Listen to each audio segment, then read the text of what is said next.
Hello little inklings, I'm Inky and welcome to the reading of Regular Boy Daniel Wayne by Diamond Rosie. This does have around 30 chapters to it, and I changed some of it just so that way I can read it better. Please enjoy. I'll read the ratings and the warnings, and then I'll get to the summary. And then on to chapter 1. Rating: General Audience. Archive warning. Creator chose not to use archive warnings. Category: General. Fandoms: Danny Phantom and Batman, all media types. If you didn't get the hint from the title, this is a crossover, so be warned of that. Relationships: Danny Fenton and Jason Todd. Danny Fenton and Damian Wayne, Danny Fenton and Bruce Wayne, Danny Fenton and Dick Grayson, Tim Drake and Danny Fenton, Cassandra Cain and Tim Drake and Danny Fenton and Dick Grayson and Duke Thomas and Jason Todd and Damian Wayne, Talia al Ghul, ex-Bruce Wayne. Characters: Danny Fenton, Bruce Wayne, Dick Grayson, Jason Todd, Tim Drake, Stephanie Brown, Cassandra Cain, Barbara Gordon, Damian Wayne, Duke Thomas, Tucker Foley, Sam Mason, Wesley Weston, Daniela Danny Phantom. Additional tags: Bad Parents, Jake and Maddie Fenton. Danny Fenton needs a hug. Danny Fenton and Damian Wayne are siblings. Bruce Wayne is Danny Fenton's biological parent. Danny Fenton is a Wayne. Danny Fenton has trust issues. Bruce Wayne tries to be a good parent. Bruce Wayne is bad at feelings. Good sibling Dick Grayson. Protective Dick Grayson. Protective Jason Todd. Good sibling Jason Todd.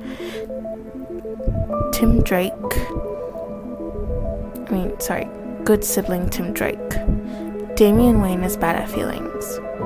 Danny is switched at birth. Timeline? What timeline? Sport inaccuracies, specifically soccer and hockey. Just because Bruce is trying doesn't mean it's working. Identity shenanigans, explicit language. Bat Fam, Danny Fenton. Ghost King, Danny Fenton. Child death, slow burn, ghost politics. Background, Justice League and other teams. Language: English. Summary.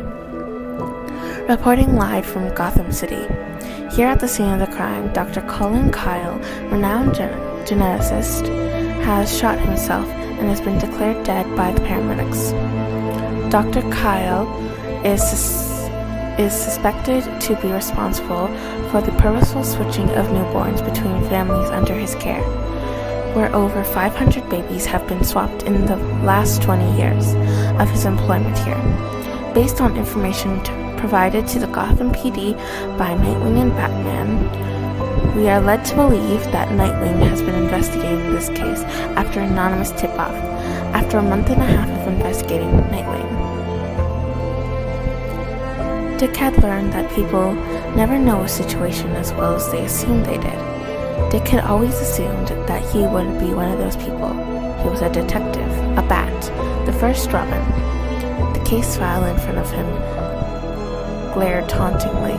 He should have known better than to assume anything. Danny Fenton. Birth parents: Bruce Wayne, father, and Clarissa King, mother. Status: alive. Chapter 1. Breaking news. The front door unlocked with a click. When home, Danny mumbled to the empty house, tossing his things on the dinner table with no one to tell him off for it. Dawes' semester at Harvard was well underway, and she wouldn't be back to Amity until Thanksgiving. His parents, by the look of it, hadn't bothered to come home, busy with their next big thing and their sparkling positions as co-heads of Dalvco's ectotechnology sector. Not bothering with the light, Danny turned on the TV and let it play to drown out the echoing silence of his house. He plopped on the couch in front of it with yesterday's attempt at Alfredo. Danny missed Jazz and would call her when he had the time between school, work, and training. He was grateful for his parents being gone more than they were home. After the Chicago incident, it was suffocating to be in the same room as them. He kept the event to himself. There was no reason for anyone to carry his burden more than they already did. If Dan, Fright Night, and Fireball hadn't showed up when they had, he would be more than dead than he already was. The memory made his throat dry and his core throb in pain. As far as anyone else needed to know, Ellie was enjoying her time exploring the infinite realms, and the 6 months Danny had spent there was to make sure she stayed out of trouble. It was an easy sell. Danny had spent plenty of time inside the realms, and the GIW had gone haywire and put the whole city under lockdown, with Mayor Master's blessing. That had been how Danny met Fargold. Another advantage was never an advantage of never having a parents' home was that Danny had got to do anything and everything he wanted with the devices left in the basement. He didn't have much time for everything else. But it was a fun pastime when he could. The slow-paced documentary on TV came to a sudden stop, and the bright, flashing breaking news flew on the screen. It slid away before a professionally dressed woman with a mic to begin speaking in front of what looked like a crime scene. I'm Jennifer Blair with Z News. The reporter stood out urgently over the loud sounds of police and ambulance sirens in the background. The date is Friday, September 6th, and the time is 8:37 p.m. in Gotham City. Behind me, we have the scene where Dr. Colin Kyle, renowned geneticist and lead researcher at West Gotham General Hospital, has shot himself and has been declared dead by the paramedics. There is evidence proving Dr. Kyle is responsible for the purposely switching newborns of families under his care. It is estimated that over 500 babies have been swapped in the last 20 years of his employment here, based on information provided to the Gotham PD by Nightwing and Batman, the vigilantes investigating the crime. We have been told that Nightwing has been investigating this case after an anonymous tip-off of Dr. Kyle's suspicious activities. After a reported month and a half of investigations, Nightwing had reason to suspect Dr. Kyle of malpractice and came to his office to investigate, where Danny's phone vibrated against the table, taking his attention away from the shocking revelation. "Hey, Tuck," Danny answered, lowering the volume of the TV. "Danny, dude, have you seen the news story of Batman and Nightwing's recent bust?" Tick asked, his voice radiating fanboy excitement. "Wasn't it mostly Nightwing?" Danny raised an eyebrow at his friend even though he couldn't see it. "Batman showed up later." "Yeah, well, Batman and Nightwing and Batman. Okay, whatever. But isn't it totally insane? Like Parent Trap, but illegal." "That's not what happened in Parent Trap," Danny pointed out for the sole purpose of being annoying. Tucker groaned and Danny could practically hear his eye roll. "We're still on for the Doom tonight, right?" "Wouldn't miss it for the world. Are the others online yet?" Danny put his plate in the sink. "I'm adding them to the call. On the third ring, sup, Fenton and Foley. Ready to get your non-existent butts handed to you?" Val gooned. Already hyped for their game. "Hey, I'll have you know I have a very nice butt, and Danny's isn't anything to scoff at either." Tucker snapped, only to be cut off by Danny. "Okay, thanks for the defense, Tuck." Danny stepped in quickly before the conversation took a turn he did not want to witness. September 6, 2024, Friday, 9:48 p.m. It was one of the rare moments when the Batcave was empty, and Dick couldn't even enjoy it since he had to deal with Boy's head aching part of his case. Sure, he could hand the files over as is to the CIA to deal with, It was a matter of national security. But he owed it to the victims and their families to see it through as much as he could. Thanks to Dr. Kyle's prestige, people from all over the country had came to see him, making the issue more widespread than just Gotham. Sorting through each of the files to match the family with their biological children, it was relatively easy, thanks to the details in the file and the semi-automatic matching program in the back computer. There was a total of 592 files, and Dick was just cracking the 50% mark. He rewarded himself with a shoulder stretch. Dick went through the now mindless motion of clicking the View Next button. Dick had been in the line of work for over 15 years now, and he'd like to think he learned a thing or two. One of those things, something Bruce had drilled into him during his Robin years, was to always prepare for every scenario, to have a backup plan for his backup plan. It looked different for different missions, and Dick knew how to prepare for almost every kind now. Never assume anything. Only think about the facts and keep your emotions away from the field. The file open in front of him was a chilling reminder that it was easier said than done.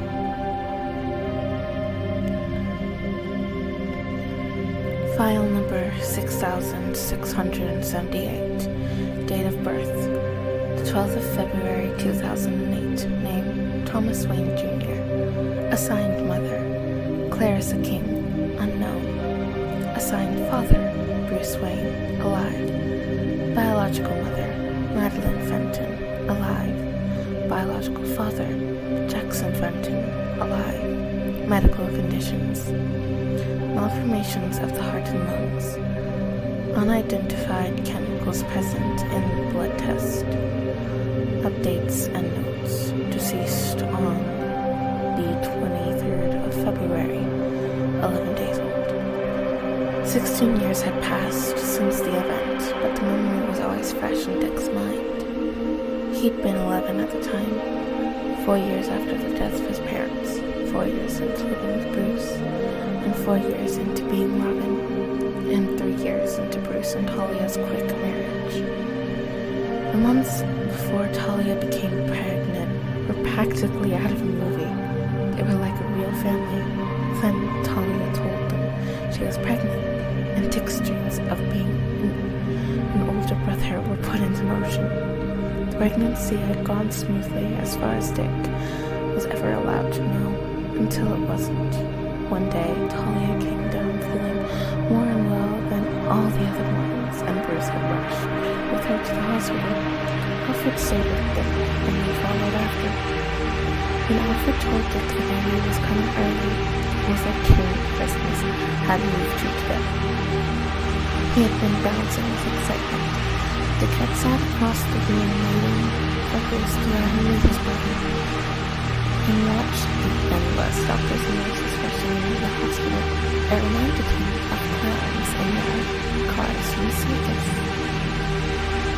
At the time, Dick hadn't been aware of what was going on. But in the years since, he looked into the medical records of Talia and the baby.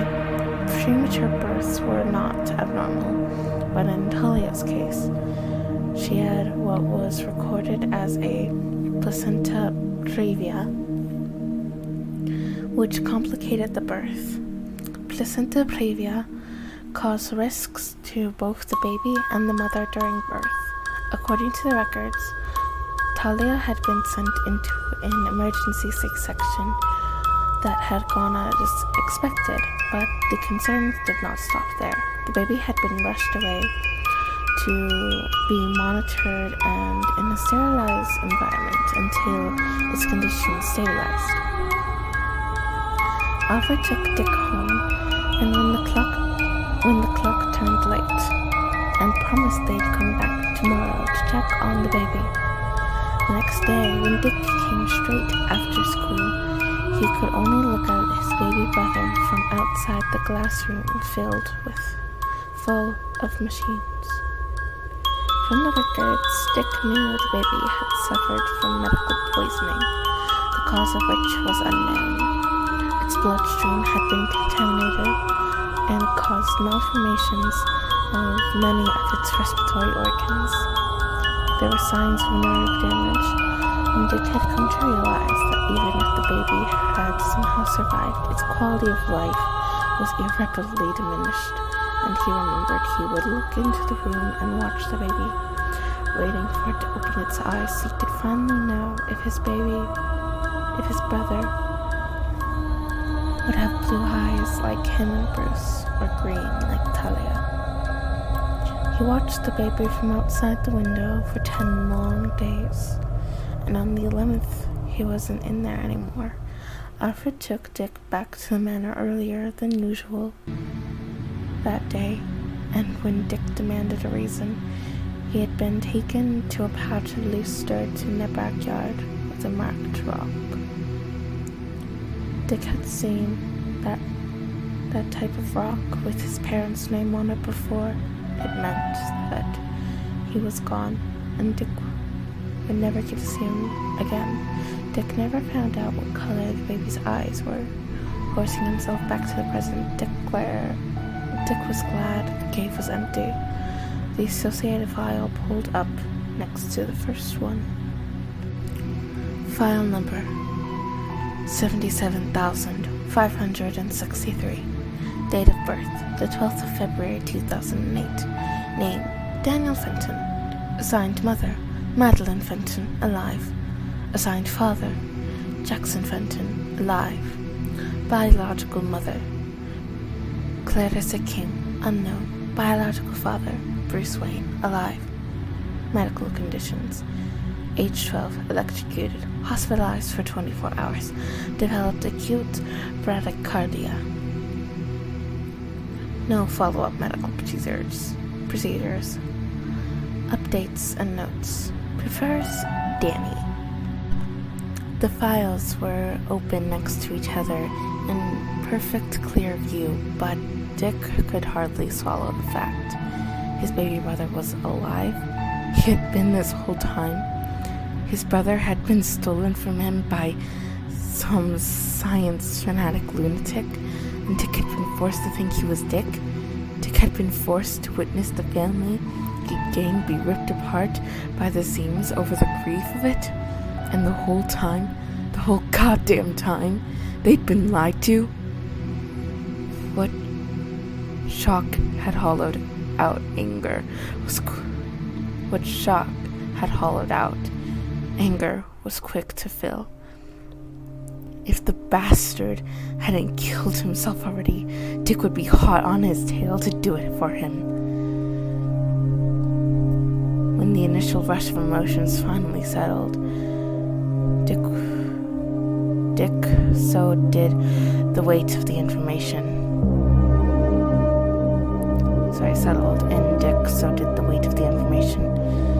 His brother was alive. He was out there somewhere. He'd grown up away from them, and he wouldn't be a baby anymore. He'd be 16 years old, just like Tim. The next realization was that he needed to tell everyone else about it, or he could tell Bruce, and Bruce could tell everyone else. Richard Grayson was nothing if not tactful. He pulled out his phone from his pocket, snapped a picture of the file on the screen, and clicked send. Bruce was supposed to be having dinner with some important business people or whatnot, so Dick decided he should flee the scene before the big bad bat found him. Not wanting to know what wrath was in store, heaven forbid, Bruce might even talk about emotions. He closed all the files, stored them in a flash drive, wiped them from the computer, and this was his case, and he'd been the one to see it through. So Dick escaped and was clean until the elevator, when the door opened to reveal Tim.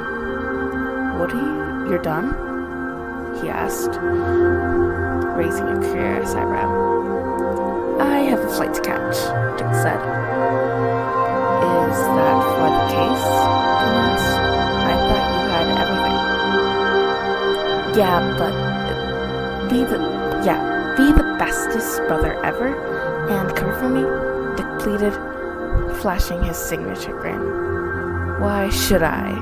Dick huffed, already a few feet away from where Dick stood. 'Cause you don't want Bruce to know what taking the plane out for a joyride was for, really. Dick smirked. He turned around, alarmed. Fine, I'll cover. You better not tell, Tim hissed at him. Scout's honor, Dick winked before catching the elevator. You weren't even a scout, he heard Tim complain before the door shut fully. September 7th, Saturday, 1:09 a.m. Dick landed in Chicago, Illinois, and hailed a cab to take him the rest of the 1.5-hour drive to Amity Park, where Danny lived, because he was alive. Dick hadn't exactly planned this whole excursion, though. It wasn't very trained by Batman of him, but Dick knew how to do things by ear when he needed to. He had used the time in the plane to finish the rest of the files, which he completed quickly with his ultimatum in mind. Dick purposely ignored every notification dinging on his phone screen. He sat through the ride, not daring to unlock it in case the notifications became readable, because then he would have to respond. Dick stared out the window until they pulled up to the first inn they popped on.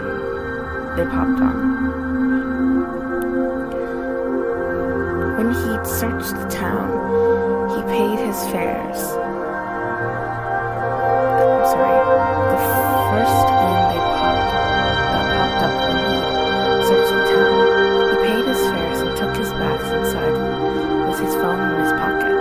It wasn't vibrating with notifications anymore, but that only made him more nervous.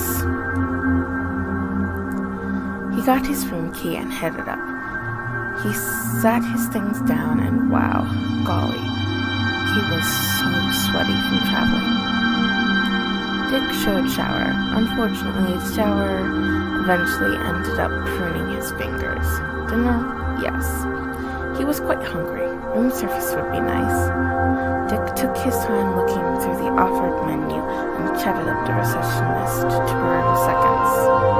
He waited for the food to arrive because how could he possibly talk on an empty stomach? He hadn't eaten since the flight-in meal. Everyone knows those suck. He needed proper food. His food was delivered. Dick ate it at a very normal pace. Unfortunately, the food finished eventually as well. TV, all the channels were discussing his case, and frankly, he'd heard enough about it. Well, he could always, Dick sighed. No more delaying the inevitable. 56 messages and 6 missed calls. Most of them were from the group chat, nothing pressing. Dick texted him, and all the calls were from Bruce. Timbers. Dude. Timbers. What did you do? Timbers. When you said cover, I thought you meant for patrol or something. Timbers. Not whatever beef Bruce apparently has with you. Timbers. You so owe me. Timbers. One video. The video was 90 seconds of security camera feed from right above the elevator. At first, it just showed the calm silence of Tim doing research on the computer for some case. And Steph would come into view every so often while she did her warm-ups and training. The elevator light lit. Bruce stormed in, his tie pulled free, and his collar was undone. Dick could see exactly where the unassuming Tim...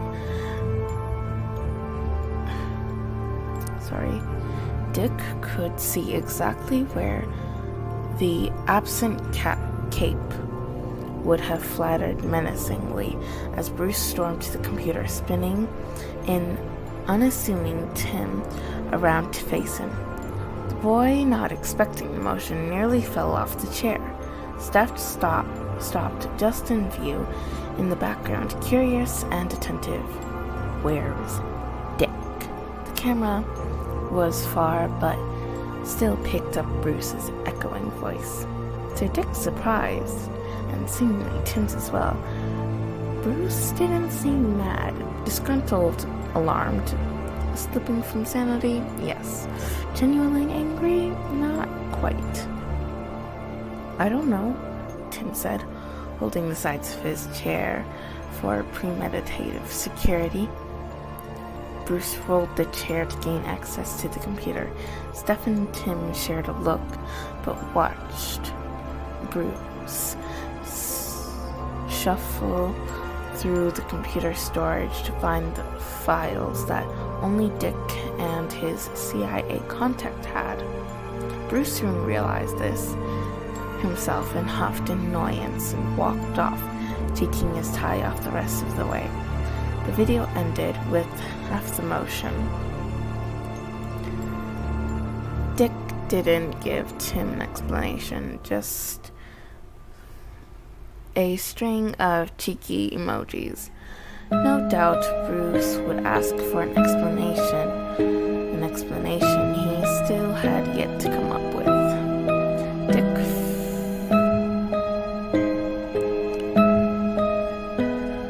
Dick eyed the mini fridge on the other side of the bed. Maybe some liquid courage. If Bruce somehow figured out Dick had drank before the call, he would assume the worst. Maybe as compensation for after. Then Dick braced himself as he clicked on Bruce's number. Bruce answered immediately. Richard. Dick was screwed. Brucey, he said with a exaggerated tear. Maybe if he pretended nothing serious or life-altering had just been discovered. Hard enough? It wouldn't feel so daunting. Bruce said nothing. I sent you a compiled copy of all the files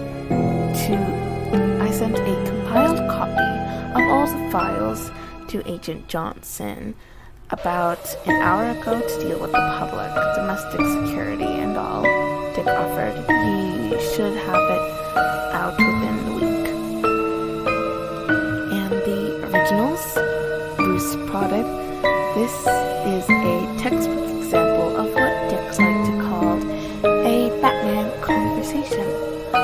Minimal responses, maximum silence, and wait for the other guy to spill. Unfortunately for Bruce, it was a tried and true strategy to get information from criminals and other nefarious doers. Unfortunately for Bruce, it didn't work on Dick.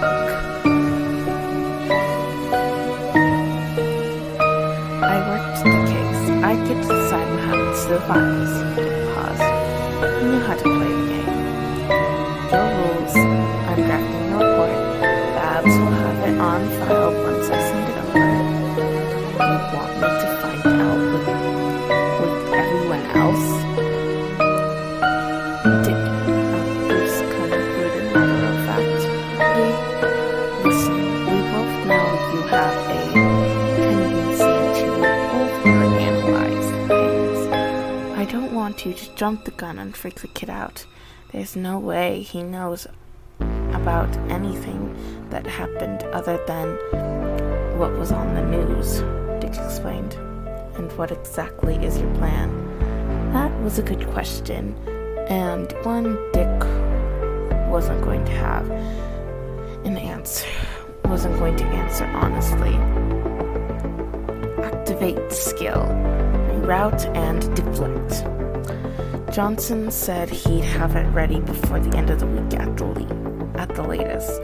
I already organized the files myself, matching everyone up, so I'd be surprised if it was more than the weekend. I'm sure all the lawyers will jump at the chance to being one to tell Bruce Wayne. You will be one of the first to know. Dick let the silence stretch for just a bit, then sighed. Just get your head wrapped around this, Bruce.